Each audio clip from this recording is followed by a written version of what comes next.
So that right now, mine here.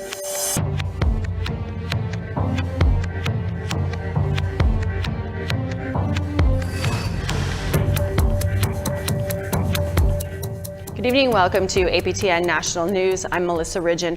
Well, the Pope might be heading to Canada to discuss his church's role in Canada's residential school history. Ottawa was abuzz this morning with news of a proposed visit by Pope Francis. The Catholic bishops of Canada say the Pope has accepted an invitation to visit here and that the trip would be a pilgrimage of healing and reconciliation. Indigenous groups hope the visit is accompanied by an apology by the Catholic Church for abuses at residential schools. Their commitment, they're coming to COP with that commitment. We want to see the Holy Father present full and complete NDP leader Jagmeet Singh and new Crown Indigenous Services Minister Mark Miller were asked about the visit. Miller after his first cabinet meeting in his new portfolio, while Singh before a caucus meeting this morning. So that right now there is no apology on the agenda. They've talked about vaguely helping with reconciliation, but there's no apology. What we expect the federal government to do is what we're doing, to demand that apology, to push for that apology, and to push for the release of documents, and to push for compensation. All three need to happen. Look, as a non-Catholic, I have a lot of discomfort and I've been quite clear on what I expect the Holy Father to do with respect to Indigenous peoples, but imposing conditions on a religious order as a minister of the Crown is something that I do with a lot of trepidation, and I think all these things can be discussed. And obviously, the request that it be made is quite clear, and I truly believe in the good faith of the Holy Father. Supporters of 1492 Landback Lane turned out at a Toronto courthouse yesterday as the appeal of an injunction was heard. It has to do with removing land defenders from occupying land that was supposed to be developed for housing. APTN's Elena McDougall has that story. That's why we are here, to continue fighting for our future generations. That's what they matter, they land back. Rain didn't stop a crowd of nearly 200 people from standing in solidarity with Six Nations land defenders at the Ontario Court of Appeal in Toronto. Hamilton Centre MP Matthew Green spoke at the rally Tuesday. Because the fact remains that this claim has been before the colonial courts for at least 30 years officially, but certainly for generations into time immemorial. And the reason, in my opinion, I'm not a legal scholar, but in my opinion, the reason why these claims have not been settled is not because the Crown has a right to those lands, but precisely because they do not. The case before Ontario's Court of Appeals stems from July of 2020. That's when land defenders occupied the Mackenzie Meadows development site near Caledonia, claiming it's unceded Haudenosaunee territory. Land developers and the county requested an injunction to remove barricades and the occupation. 1492 Landback Lane spokesperson Skylar Williams is the only person named in the injunction. Williams is appealing the decision because it failed to consider his evidence. So today at the appeal, we are challenging the decision to bar me from participating in my own defense, the decision to strike every bit of evidence that our community had gathered and put together so that the court could hear the other side of the story. Those in attendance at the rally were unwavering in their support. And I always say there's two laws. One's our natural law and one's their law. And their law doesn't apply to me, but it applies to them, to their convenience. But when we fight for sovereignty, why do we need to fight for sovereignty? We're in 2021. That happened in 1800s, you know, and every day they're taking away land, stealing it. And you know what? We're not doing nothing wrong. We're taking our land back. A panel of 3 judges heard the appeal, and a decision will be shared at a later date. Elena McDougall, APTN National News, Toronto. Well, today is day 16 of Iqaluit's ongoing water contamination. There's fuel in the water. Residents can't drink it. Our Kent Driscoll reports there is a major countdown going on in the effort to get residents water and a possible explanation. This is from Iqaluit. This is Iqaluit's Sylvia Gurnell River, and this is how many residents are getting their water. Buckets and jugs and trips to the river, which, if you have a car, isn't so bad. Until you look at this. Today is October 27th. Iqaluit usually has snow down by Halloween. That ice isn't going to get any thinner until spring. This is the same river the armed forces are going to access with their filtration system. The ice increases their degree of difficulty. City of Iqaluit crews continue to pump water out of this river. It takes about 15 minutes to fill one of these trucks. That's a huge improvement over the 1 hour it was taking when this all began. It takes about 15 minutes to drive from here at the river to down here by Iqaluit's library, where residents can fill up jugs of river water. It still needs to be boiled a minute before using it. These city workers have worked long hours for 14 straight days without a day off. Overtime pay is nice, but that's a long stretch. This man's been coming here to fill a jug every 2 days for a family of 2. Tough work without a vehicle. And when you're living a long way from this lake, if you live in the far away in the houses, if the water is too big, it will be too heavy to carry it all the way up there. This woman is drinking water for 2, so she has to be careful. I'm breastfeeding, so I'm drinking bottled water. I'm not touching the tap water. With bathing, we're bathing in the tub because it's faster. We can't always go back and forth to the river. So. The city of Iqaluit's pretty sure what the problem is. The building on the left, that's the power plant. It's been there since the 1960s. On the right, that's the water plant, roughly the same age. Somewhere in between the two, a previously undiscovered underground passage that the mayor has described as a, quote, creepy old tunnel. Somewhere in that tunnel is an abandoned fuel tank that rusted out and leaked fuel, contaminating the water tank. Much of Iqaluit has mysteries like that. Things we just didn't know the American military left behind. Iqaluit was a U.S. air base for a very long time. What do we know for sure? The Sylvia Grinnell River is freezing, and getting water from it is about to become a whole lot harder. Ken Driscoll, APTN National News, Iqaluit. Well, we need to take a break, but when we come back, a police shooting in Thompson, Manitoba is under scrutiny. Stay with us.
Family members of a man who was shot by a Thompson, Manitoba RCMP officer are speaking out.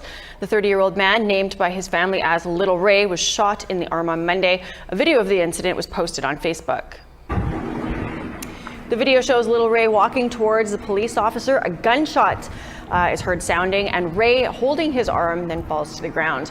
Ray was taken to hospital with a serious injury, but is now reportedly in stable condition. RCMP reports say that Ray was armed with a knife when police encountered him, but the family says that that's not true.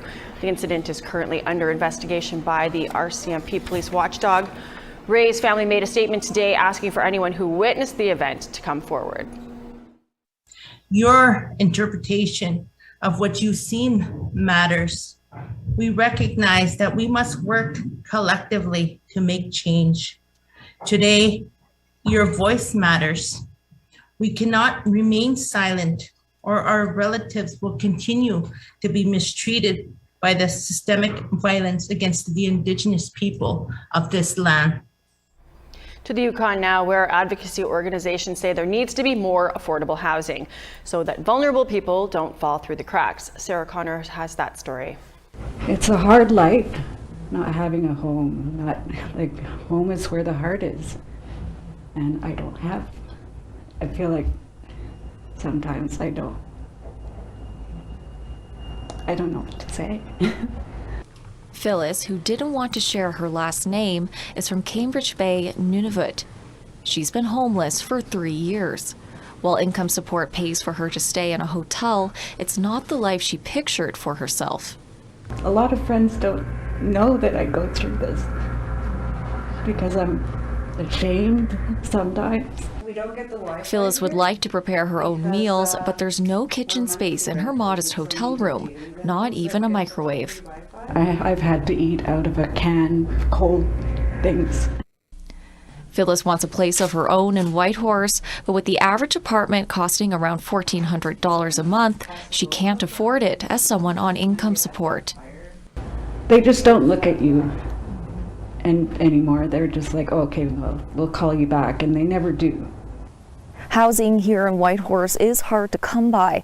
According to the Yukon Anti-Poverty Coalition, in the last 10 years, the population has increased by a quarter, but the availability of housing has not. The rental vacancy rate in April 2021 was only 1.7%, and prices are going up. Kate Meechan is the executive director of Safe at Home, which aims to improve housing for low-income and vulnerable Yukoners. She says homelessness is a growing issue. 100% across the board. There's not a single person that doesn't call us who doesn't have an affordability issue. In August, Safe at Home released a report which found that on April 13th and 14th of this year, at least 151 people in Whitehorse were homeless. 52% of respondents were homeless for the entire past 12 months. It also found 85% of respondents were Indigenous. So that's a pretty overwhelming number, and it's actually up from 2018. So we're not moving the needle on First Nations experiences of homelessness here. Hotels right now, for example. Meechan says it could actually be fairly simple to solve homelessness if there were more supports and unique partnerships available, and if decision makers were more willing to assert more measures to get housing built. And yeah, there'll be a front-end cost to all of that, but you know, it will pay off in the long term in terms of alleviating pressure on other systems. Some strides are being made. The federal government is investing millions of dollars in housing in the Yukon, and Whitehorse City Council recently voted in support of converting this hotel into 55 units of supportive housing. Phyllis says she hopes to be approved for housing there someday, but for now, this is her reality. Whitehorse is a really good place to live. There's so many kind people all over, but yet it's so hard to find a home. Sarah Connors, APTN National News, Whitehorse. A grassroots lunch program is helping feed people on Vancouver's downtown east side. As APTN's Tina House explains, it's all about giving back.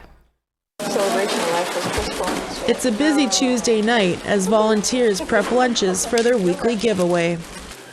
And every Wednesday, they gather near the infamous intersection of Main and Hastings, an area of the city where drugs and crime is rampant. The founder, James Harry, starts off with a prayer. We hope that people that receive feel the love that's gone into this, and hopefully that kickstarts the healing journey. We thank you for all our volunteers and what they do for the downtown east side. And it's finally time for the volunteers to disperse in all directions for the giveaway. You two could take this. So this building, the access building, go straight up. Okay. Yeah, everybody gets one each. One each? Yeah. Thank you, brother man. I appreciate that. You guys are doing an awesome job. Keep up the good work. Thank you. Thank you. Be safe, guys. Be safe, guys. APTN, man. For James, a former addict himself, he now devotes his life to helping others get sober. He's no stranger to these back alleys. Just started off with like 12 lunches, the wife and I, during the pandemic, started the pandemic, and we made 12 canned salmon sandwiches. Brought some bananas and some juice, handed them out. The word got out. Next thing you know, people are wanting to, families are bored at home, so they're baking bread, banana bread, making sandwiches. We had one of our youth donating their own money to buy snacks for us. Charlie Morrison attended the former residential school in Port Alberni, BC. He's really proud to be here and to help others. Even helping James out, it's a big thing for me, because I've been sober 37 years now, and that's a big plus for me, especially for being a survivor. Because I could have been in the streets like the people I was just helping. I could have been me there, but it's really emotional. Ernest Edgar Jr. and Donovan Bolton look forward to the weekly lunches. I love it because I'm a person that likes to eat a lot. A lot of us down here are hurting, but because there's so much help down here, I used to do drugs and now I'm stopping now. I'm sobering up, and because of these guys, it's a lot of help. This is just a little bit of love to carry on their day, know that they're not forgotten. And what started with just 12 lunches has now bloomed into 280 lunches every Wednesday, and corporate donations are pouring in. Tina House, APTN National News, Vancouver. Thank you, Tina.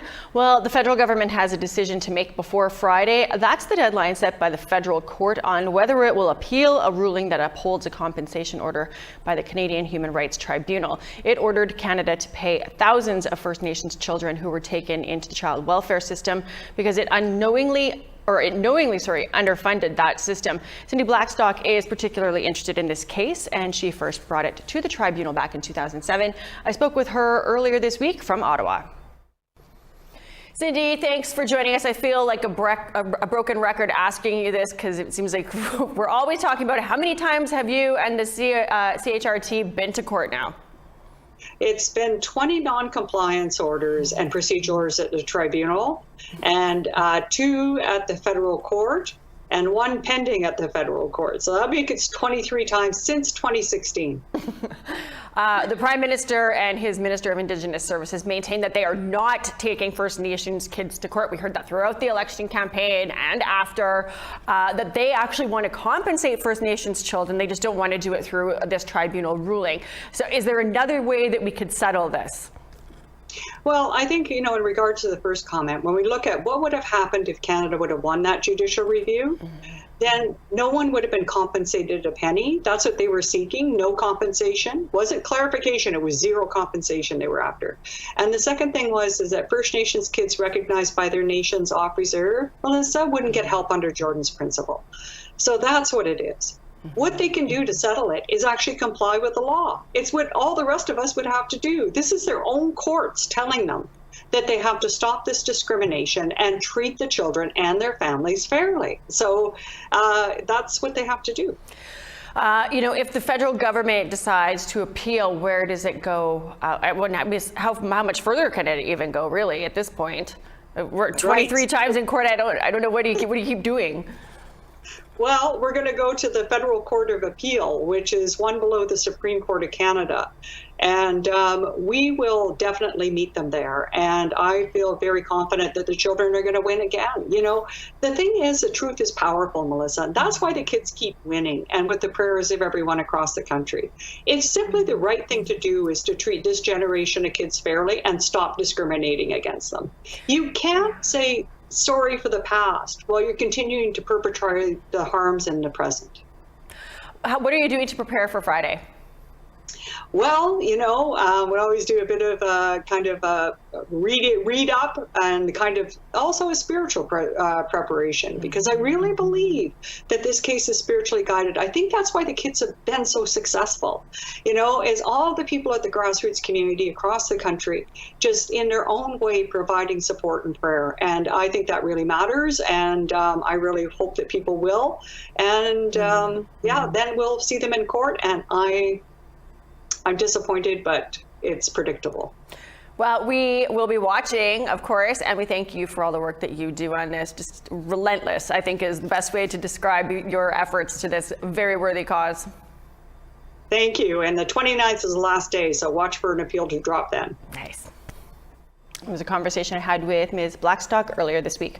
Well, it's time for us to take another break, but still ahead, a company wants to mine peat moss from northern Saskatchewan, and some say that's a bad idea. Stay with us.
Welcome back. It's time now for our photo of the day.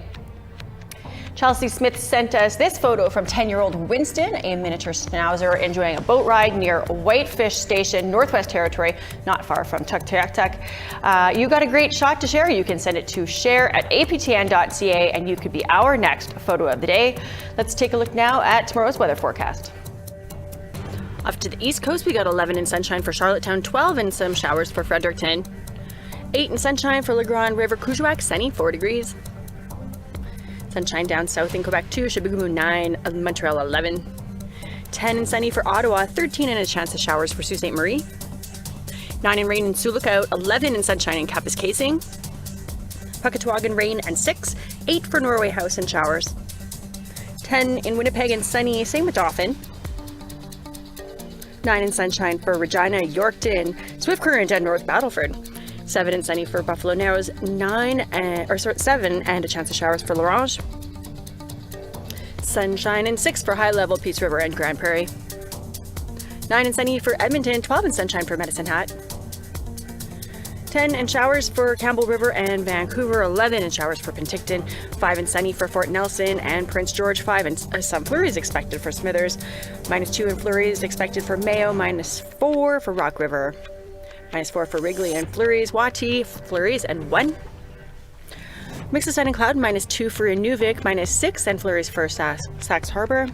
Baker Lake, 1 with a mix of sun and cloud, same with New Yacht. Arviat, 3. Pangertung, chance of flurries and 1 degree, and same with Iqaluit.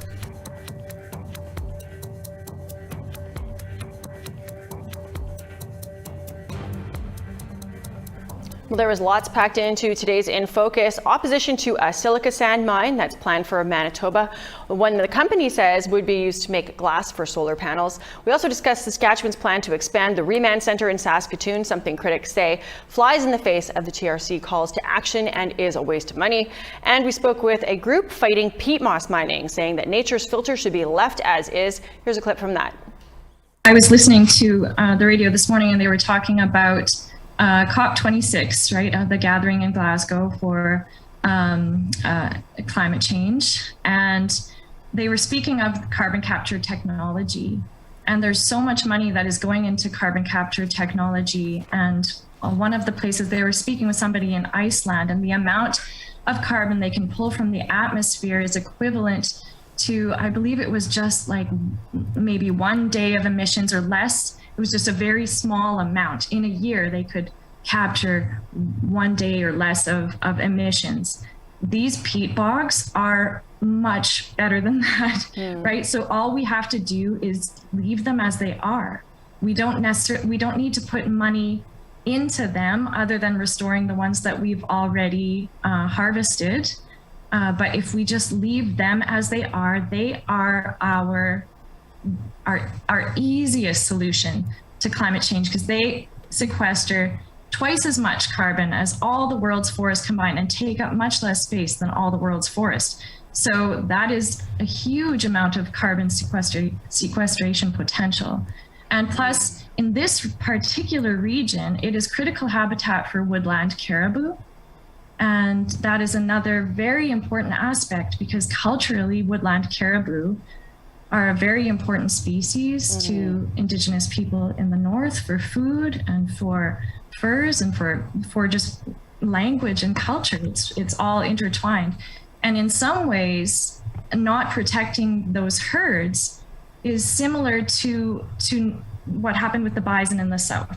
Yeah. So they really, really need to be protected. Well, you can find that entire episode online at aptnnews.ca. You can also download it as a podcast. There's a whole library on our website of In Focus, face-to-face, and nation-to-nation shows. You can scroll through, be sure to check that out. Well, that is a wrap on your midweek news. I'm Melissa Ridgen. We thank you so much for joining us, and I will see you back here tomorrow.